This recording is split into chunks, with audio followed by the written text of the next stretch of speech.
Good afternoon, ladies and gentlemen, I'm John, this is Many a True Nerd, and this is my top 10 list for 2015. I like doing these at the end of the year. It's a good way to just round off the year, revisit some good old classics and stuff. I'm only doing a top 10 this year. I know some of you may recall if you've been around for a while. Last year I kind of did both my kind of top and bottom games of the year. And partly that's kind of a testament to 2015. 2015's been a really good year, so I kind of wanted to have a bit more time just to go over the best ones. And maybe I've just been lucky. I personally haven't played that many games so bad I wanted to actually call them out this year. There's a couple I could have done, but it didn't really feel justified to have a very short list of games just to call out. I think if you've been watching my videos, you'll broadly know kind of some of the games I didn't enjoy this year, but overwhelmingly I've played games that I like, and that's because really I do mainly kind of try and play games I think I have a good chance of liking. I don't generally play a lot of games that I kind of go into expecting to hate. So as a result, we're just going to do a top 10 list. Word on context, just because your favourite game isn't on here, that doesn't mean I don't like it. It probably means I haven't played it. I've been well advised that there's an excellent chance that if I played The Witcher 3, I'd really like it. I suspect the same thing may well be true of Mad Max. That's a really fun game. Didn't get around to playing it this year. Metal Gear Solid 5, maybe not quite so likely. Me and the Metal Gear Solid franchise fell out over a decade ago, so I'm not sure that me and MGS5 are going to get on that well. Still, let's crack into the list, shall we? Number 10, Fairy, Legends of Avalon. Now this is a good start because this game shouldn't even be here because this game came out in 2014. But damn it, it's my list, I'm putting it in here anyway. I first played this in 2015. 2014's almost 2015, that's absolutely fine. This game just really deserves a bit of credit. I wanted to just kind of put it here on the edge of the top 10 because genuinely it surprised me. And I like being surprised by games. I like it when I go into a game just kind of thinking, yeah, this might be alright, it might not. And games that surprised me. And even though they're little games that normally people have heard of and they never got a marketing budget and they're probably never going to be that successful, somebody puts the effort in anyway. Happened with Binary Domain that I played, I kind of just played at random last year, and now it's kind of probably in my top 20 games of all time. Binary Domain's a fantastic game. I just discovered that, just stumbled across it. Fairy's not that good, but it's still kind of pretty damn impressive. A fantasy action RPG that takes a rather interesting kind of little point of view, a different perspective, a different bit of lore that we don't often get to kind of play through. Solidly put together, well-focused little areas. Clearly it's a small team that worked on it, but they have created small, well-focused areas, good script, likeable companions, smart, well-focused areas to play in, and a huge amount of options, which is particularly impressive. Not many games you actually get real genuine options, but almost every problem in the game has branching solutions, some violent, some passive. Genuinely impressive. A huge amount of effort and thought went into this little game called Fairies, Legends of Avalon, which I'm guessing, unless you happened to watch my video the other week, 99% of you would never have heard of. 99.9% of you would never have heard of before this week. But yet, someone put a huge amount of effort and thought into it, and that deserves some damn appreciation. So that's going in at number 10 this year, even though it's technically a 2014 game. Number 9, Bounty Train, a fantastic little indie game here. This is again a bit of an interesting choice because arguably there are probably slightly more solid, better put together games out there than Bounty Train that kind of came from an indie background, and I've probably left out some that arguably you could make a good objective case for being better indie games than Bounty Train was. Bounty Train, however, is here because I had fun playing it. From the moment I started playing it, to driving my train around, to kind of buying new bits of my train at the towns and ferrying passengers around and all the gunfights and driving the train and shooting and everything, it's a game that made me smile. It's a game that was fun. There might be more solid, better put together games out there, but if you don't have fun playing them, that's kind of not really that much point. So Bounty Train gets on here by virtue of just being fun. Though, I should point out before I move on, Bounty Train was a last-minute substitution. It was not originally the game that was at number 9. Originally at number 9 was a similar indie game that was incredibly good fun that was going to live on here. And that was Defect. Defect, Spaceship Development Kit, I believe its full title is, which I would have put here on the strength of a demo, but quite a full, comprehensive demo with plenty of kind of missions that were available at the time. And I did a video on that earlier this year, and spectacularly good fun, incredibly promising. But before I put it onto this list, I wanted to go back and play it again, because it's had its actual kind of proper early access release on Steam since then.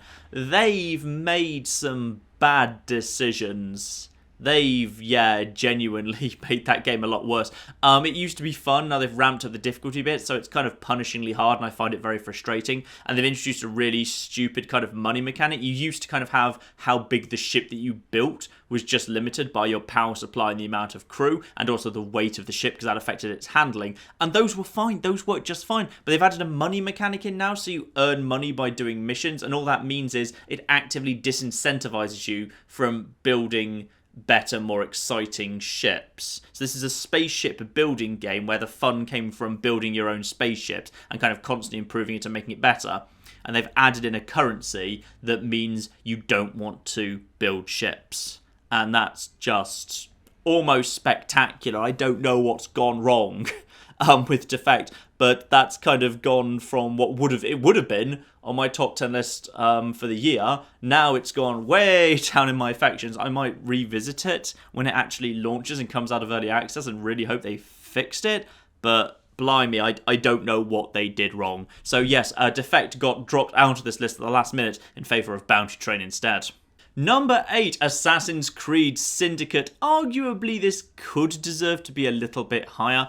It's well put together. I think it's a good return to form for the Assassin's Creed franchise. There's a lot that's very good here in the overworld. There's loads of little assassination missions just to kind of do in the overworld, which are kind of the best ones, kind of the Templar hunt missions is what they're called. But basically, it just means going to an area, scouting it out, figuring out who your target is, and then kind of taking them out, as well as having a little kind of challenge. So you get more XP or more money or whatever if you kind of do it in the kind of the interesting, challenging way that the game suggests. Brilliant little system. Absolutely love it. Maybe a bit let down by kind of a less interesting plot and an overworld that feels, to me, maybe not quite as interesting as some of them. I like the fact that we've got one in London, but to me, kind of like the different areas of London didn't feel quite different enough. So a game not without its problems, and arguably a game lacking in a lot of innovation. It is basically just a reasonably well-polished Assassin's Creed game, but Assassin's Creed at its core is an excellent franchise, and I think there's a really fun core game there, and Assassin's Creed Syndicate's a pretty darn good one. So, you know, I'm happy for it to be in the top 10,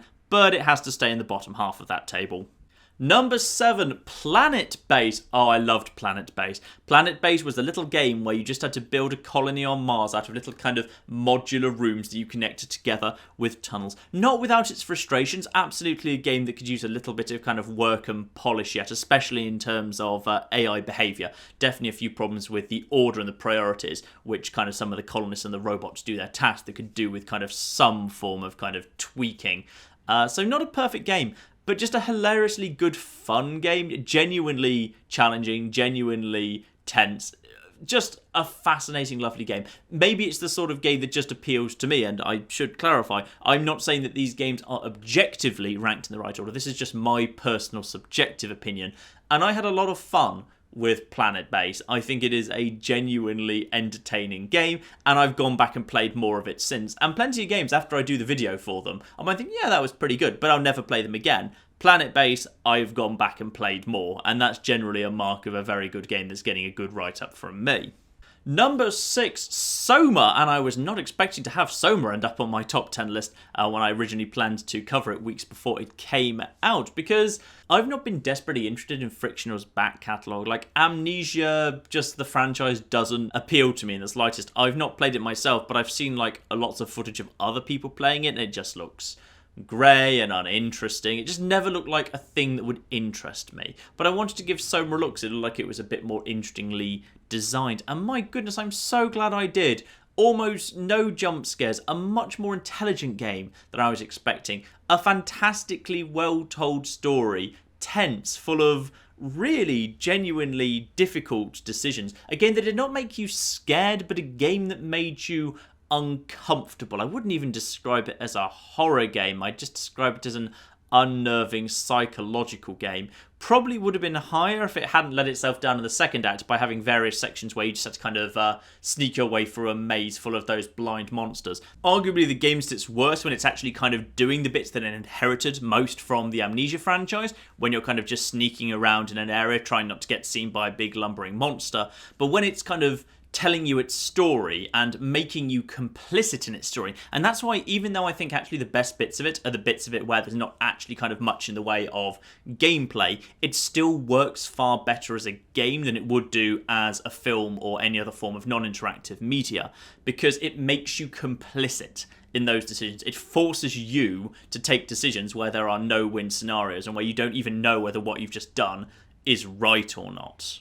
A fantastic game overall, thoroughly engaging, played it through to the end. Wouldn't play it again. I don't think there's much in the way of replayability, which is again probably why it doesn't rank higher. The fact that after you've played it once, I don't think there's much there. Also, a really good length. Sometimes games can drag on a little bit too much and just kind of be long for the sake of it. The game, for the most part, was pretty tight and well focused and got straight on from one plot point to the next, so I never lost sight of what I was doing. But yeah, fantastic little game, great ideas, great art design, just loads of really good decisions. Thoroughly recommended from me. Number 5, Just Cause 3. Oh, I agonised over where to put this in the list, because this has kind of moved around. I always knew this was going to be in the list, but I didn't know where it rightfully ought to sit. In fact, like, just sitting here now looking at the list in front of me, because I've got my notes in front of me to remind me what order I rank these games, I've just changed this again last minute. But Just Cause 3 in the end is going to sit at number 5.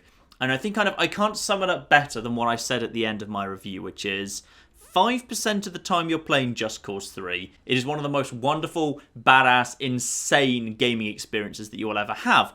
And that's great. And it deserves to be in this top 10 just for that 5%, because some of that 5% is spectacular. The core mechanics work beautifully. It is a technical marvel. This is one of the most beautiful games ever created. It is worth experiencing just for that. But for that 5% that's spectacular, there's at least 85% of the game where you're basically just travelling from point A to point B. And yes, it's gorgeous, but there's nothing there. It's this empty, hollow world where it's just nothing. It's just empty. The story missions are feeble, uninteresting, unimaginative, and generally will just tell you, okay, you've started a story mission, now just go 5 kilometers in that direction in order to do one firefight, then 3 kilometers in another direction to do one other firefight, then you're done. Spectacularly dull.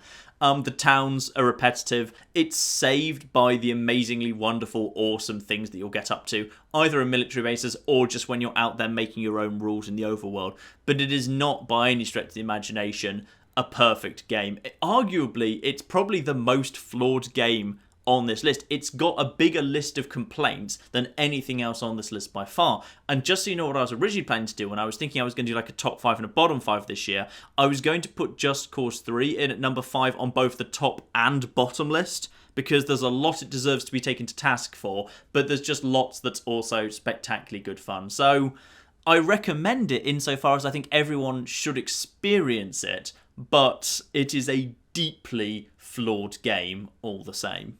Number 4, The Curious Expedition. I love The Curious Expedition so much. Never has a game, and this is a game made by an incredibly small team in Germany, never has a game so wonderfully captured the emotion that they were going for. They wanted this feeling of exploring this far-off, alien, exotic land, being explorers in an age where the world was much smaller and much less mapped, going out, discovering things, having adventures, and they capture it so beautifully. The sense of adventure and wonder and wandering and discovery is fantastic, and when things start going wrong, the sense of fear and desperation and panic are so real. A spectacularly good game, hugely replayable, hugely entertaining, wonderfully well balanced, and still a work in progress. They're still kind of constantly patching it.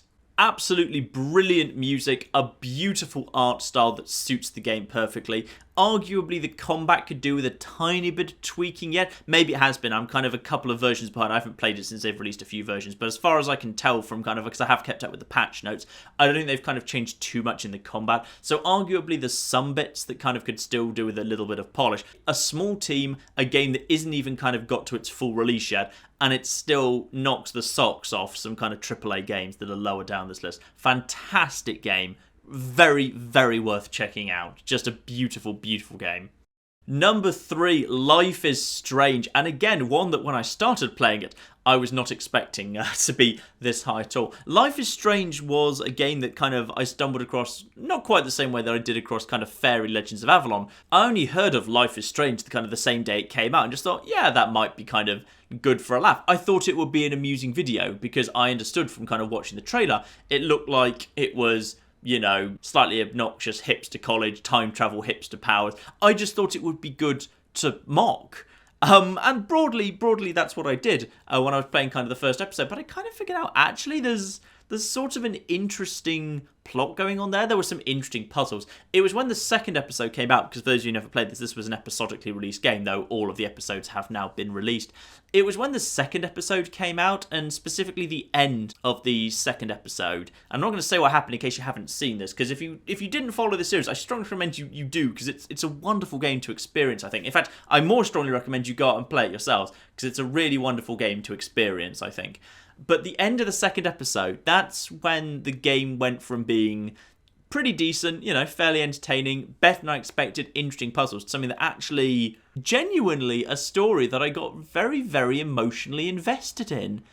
Brilliantly told, in places very charming and funny, in places absolutely, utterly heartbreaking. I became emotionally invested in those characters. I was guilty of speculating as to what was going to happen in the subsequent parts. Like, after a part ended, I genuinely kind of caught myself thinking, oh, what are they going to do in the next episode? How are they going to resolve that cliffhanger? What's going to happen next? Not many games make me do that. Not many games make me do that at all. I felt privileged to be in a position where I got to play Life is Strange as it came out over the course of as it actually launched. So I could kind of take part in that hype and that speculation and that discussion as it came out. Fantastically good game. Not perfect by any stretch of the imagination, but no game on this list is perfect. You could argue that the ending wasn't as strong as kind of some of the early or mid parts of the game, and I probably think on reflection you'd be right, but the ending I still think was still wonderful. It still kind of did the job. And is a game overall that I cared about. It's one thing to have fun when you're playing a game. It's another thing to actually get so invested in a franchise that you actually care about it. And again, that's an incredibly rare thing for me. But Life is Strange did that, so it deserves to be nice and high up this list. Number 2, Rare Replay. Oh, Rare Replay. Rare Replay is wonderful. Rare Replay, for those of you who don't have an Xbox One or have never kind of seen this, Rare Replay is a compilation released by Microsoft of a vast majority of Rare, the video game developers' back catalogue. Rare used to be a second-party developer for Nintendo, so there's various properties they developed, which are very, very good games which couldn't be included in that compilation, like Diddy Kong Racing, like Donkey Kong 64, for example. But many of their classics were on there anyway, and credit is due for the fact that they really put a lot of effort into that. You know, not only did we get the fully remastered versions of Banjo-Kazooie and Banjo-Tooie, Jet Force Gemini, which had never been kind of released on a modern console or remastered before, they remastered just for this. They put a lot of work into making sure that worked properly. They put a lot of work into the control system, because that was originally an N64 game, so they completely redid all of the controls so it worked beautifully well with an Xbox One controller. Conker's Bad Fur Day was back again. Loads of extra stuff. They could have got away with a compilation that had half the stuff on that and sold it for full price, but they didn't. They filled that with so many games. There must be hundreds, thousands of hours of playtime in Rare Replay, and they sold it at launch for, I think it was about like less than half the price of a standard AAA release. Like, it was somewhere between like a half and a third of the price of a normal AAA release. They sold it cheap, despite the fact they'd actually genuinely put a huge amount of effort into making it polished and work. And there are just some fantastic games on there. The games themselves are so good, and the bundle was sold so cheaply. I genuinely kind of considered briefly at one point, should this be number 1 on this list? That is how good it is. And if you have an Xbox One, you should own Rare Replay. But in the end, they couldn't really knock what is almost an inevitable pick. Number 1 is, of course, Fallout 4. First and foremost, Fallout 4 is a relief. A relief that after all that time and all the hype, they didn't mess it up. And like, you've got to kind of bear in mind kind of like context. Like, a game that I'm not expecting to do anything can pleasantly surprise me fairly easy just by being good, which is the principle by which Fairy Legends of Avalon snuck in at number 10. Fallout 4, I think, is possibly the most hyped game of all time. I cannot think of a game that had more ridiculous levels of hype surrounding it at its launch. I genuinely can't. Not even no Peter Molyneux game came closest. No Halo release came closest. GTA 5 did not have the level of hype that Fallout 4 did around its launch. And despite all of that hype, I was not disappointed. The first time I played it, when I got hold of my review copy, I think I can't really say it better than what I actually said at the end of that first video that I recorded, that I was able to release a day earlier, a day before general release, which is, it felt right. It felt Fallout-y. It was a relief they hadn't messed up. Now, them not messing up isn't good enough, of course. Fallout lives in the shadow of some very, very great games, and I still think that I prefer New Vegas to Fallout 4. Fallout 4 versus Fallout 3 is a much more difficult discussion. I think it will take me some time to kind of figure out how I kind of rank those two games against each other. And Fallout 4 still has its problems, like any game does. I'm not telling you that Fallout 4 is the perfect game or the best game ever or anything of that nature. Fallout 4 absolutely has some kind of small issues with it. But Fallout 4 also has so much that's right with it. It's beautiful, it's atmospheric, it's dense. You can kind of, if you just kind of want to walk from A to B, you'll find 5 things en route that you want to kind of play with. Fallout 4 absolutely nails what Just Cause 3 got completely wrong. That overworld is so dense. It's glorious. I know some people have kind of criticised it for the fact that kind of too many missions are just go from point A to point B, kill some things at point B, and then return. I don't really have that much of a problem with that, because in all fairness, Fallout 3 was very much like that. Fallout 3, the vast majority of kind of its quests and subquests were about go to a place and kill your way through something. So there kind of wasn't really too surprising. But also, even if there was a kind of level of violence to kind of much of it, the areas were charming and had fun stories. You could go into any random building, and either through the arrangement of assets or the arrangements of the corpses or the terminals that you could read, or just like the way the scenery had been laid out, you could see stories all around you. I love stories in games. Stories and context are hugely important to me, personally. And sure, there can be a story that is overtly told, that can be emotionally affecting, which I think is what Life is Strange does very, very well. Fallout 4 tells a million small stories all around you, and none of them are told to you. You just have to look, and you see, and you find them. They've just been quietly left there. It shows a remarkable restraint by Bethesda, because they could just kind of go shouting stories in your face, but they don't. They've kind of put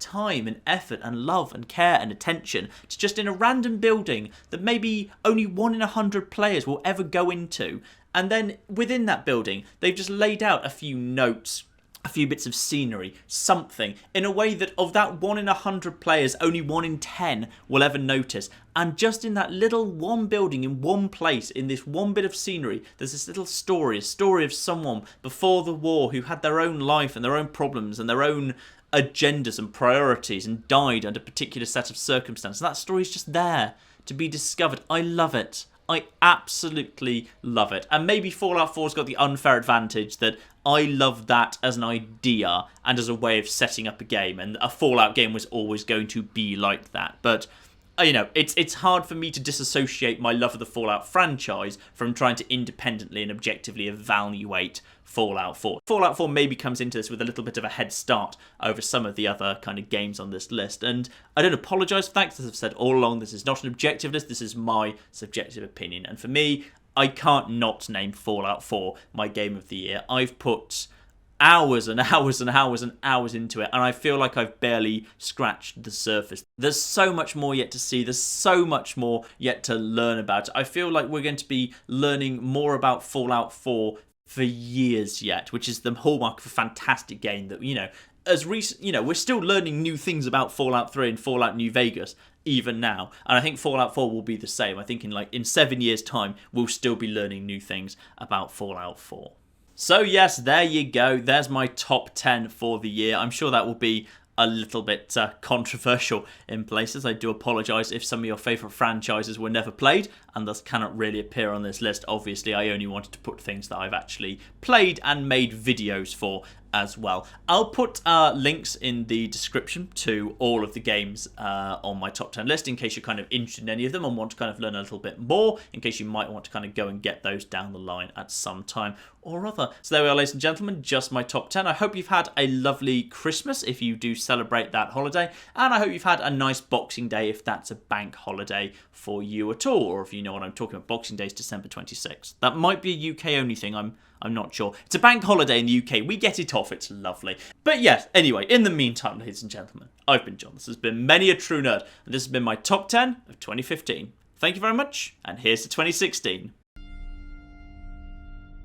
Haha, I'm a genius at time. Oh, okay, this escalated quickly. I'd like to fly your drone. So good about a butterfly in a bucket. What does that tell you about the human condition? Are we the butterfly and is capitalism the bucket? What happens if you go right to the back in time? The very beginning of time. Oh, you literally just burn the universe.